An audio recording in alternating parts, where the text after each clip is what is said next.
Rasuah adalah musuh negara.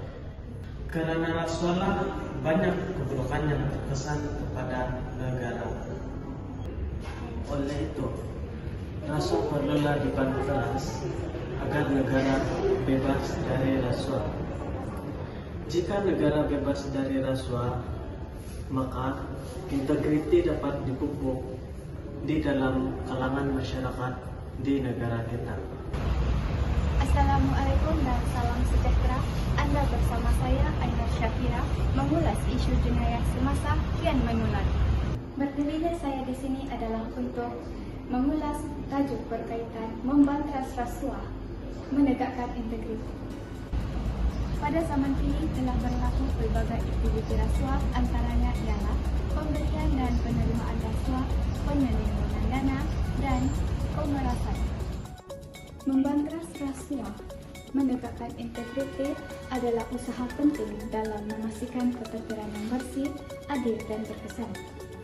Ini melibatkan penguatkuasaan undang-undang, ketulusan dan accountability, dan pendidikan dan kesadaran. Oleh itu, peranan dan tanggung jawab SPRM dalam membantas rasuah amat penting. SPRM atau Suruhanjaya Pencegahan Rasuah Malaysia merupakan agensi bebas yang bertanggung jawab dalam membantas rasuah di Malaysia. SPRM telah dibubuhkan pada tahun 2009. SPRM berperanan menyiasat kes rasuah, menguatkuasakan undang-undang, serta mendidik masyarakat mengenai kepentingan integritas. SPRM juga telah berusaha dalam meningkatkan ketulusan dan accountability dalam sektor awam dan sektor melalui pencegahan serta penglibatan masyarakat. Sekian daripada saya. Kesalahan rasuah boleh berlaku disebabkan oleh beberapa faktor yang boleh dibahagiakan kepada tiga, yaitu faktor individu, organisasi, dan sistemik. Yang pertama adalah faktor individu.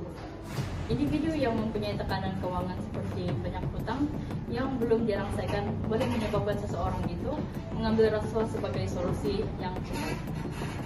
Kedua adalah faktor organisasi.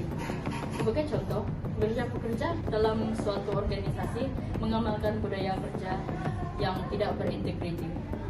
Tingkah laku ini yang tidak diambil serius dan dianggap sebagai kebiasaan boleh mempengaruhi pekerja lain untuk mengikuti budaya tersebut. Yang terakhir adalah faktor sistemik, di mana tiadanya penguatkuasaan undang-undang yang tegas. Sebagai contoh, individu akan terus mengulangi kesalahan rasuah jika hukuman terhadap kesalahan rasuah itu ringan atau tidak dikuatkuasakan dengan tegas. Sekian itu sahaja dari saya. Mengatasi isu integriti dan rasuah memerlukan pendekatan yang komprehensif dan berterusan. Terdapat beberapa langkah yang boleh diambil untuk menangani isu ini, yaitu penguatkuasaan undang-undang yang lebih ketat, yaitu memastikan penguatkuasaan undang-undang yang saksama terhadap individu yang terlibat dalam rasuah. Juga penubuhan dan pengukuhan agensi seperti Suruhanjaya Pencegahan Rasuah Malaysia (SPRM) yang berperanan menyiasat dan mendakwa mereka yang terlibat dalam rasuah. Selain itu, pendidikan dan kesadaran awam juga diberikan, meningkatkan kesadaran tentang bahaya rasuah dan kepentingan integriti melalui program pendidikan dan kampanye awam. Justru menggalakkan pembelajaran tentang nilai etika dan tanggung jawab sosial dalam kalangan pelajar dan masyarakat, dan membangunkan budaya integriti bagi menggalakkan nilai integriti dan etika yang tinggi dalam organisasi dan sektor awam dengan menyediakan latihan berkala dan memberi contoh yang baik terhadap pemimpin. Sekian dari saya dan terima kasih. Rasuah memberi kesan yang besar terhadap individu, organisasi, dan juga negara. Implikasi terhadap individu ialah kerugian moral. Rasuah mengganggu nilai-nilai moral dan etika individu. Mereka yang terlibat mungkin akan mengabaikan prinsip kejujuran dan integriti. Yang kedua merupakan implikasi terhadap organisasi. Penurunan kepercayaan. Rasuah dalam organisasi boleh merosakkan kepercayaan antara pekerja pengurusan dan pemegang saham yang akhirnya boleh menjejaskan produktiviti. Implikasi terhadap negara, kestabilan ekonomi, rasuah boleh mengakibatkan pembaziran sumber yang memberi kesan negatif terhadap pertumbuhan ekonomi dan juga pembangunan negara. Di Malaysia, kesalahan rasuah dikaitkan dengan Akta Suruhanjaya Penjagaan Rasuah di Malaysia, Akta SPRM 2009. Akta ini menggariskan pelbagai kesalahan rasuah dan hukuman yang berkaitan.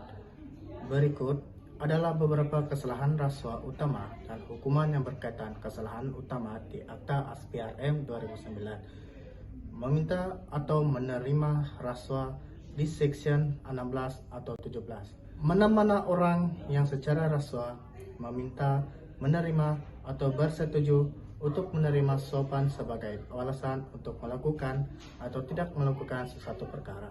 Contoh, pegawai awam menerima uang dari pada kontraktor untuk meluluskan proyek. Hukuman denda tidak kurang daripada 5 kali nilai sopan atau 10.000 yang mana lebih tinggi. Dan sebagai perkara tambahan, Akta SPRM 2009 juga mengandungi peruntukan mengenai kewajiban melaporkan transaksi rasuah Seksyen 25 dan kesalahan-kesalahan lain yang berkaitan dengan rasuah. Suruhanjaya Penjagaan Rasuah Malaysia SPRM adalah badan yang bertanggung jawab untuk menyiasat dan mendakwa kesalahan rasuah di Malaysia.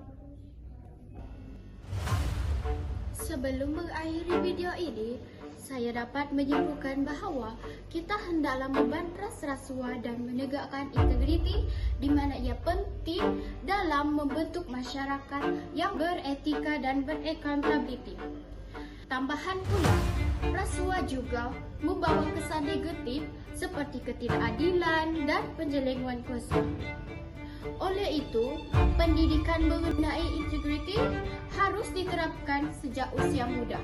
Seperti tidak kejujuran dan tanggungjawab juga perlu dipupuk dalam diri individu. Oleh itu, pendidikan mengenai integriti harus diterapkan sejak usia muda. Seperti ketelusan dan tanggungjawab perlu dipupuk agar individu memahami kesan rasuah dan berusaha menghindarinya.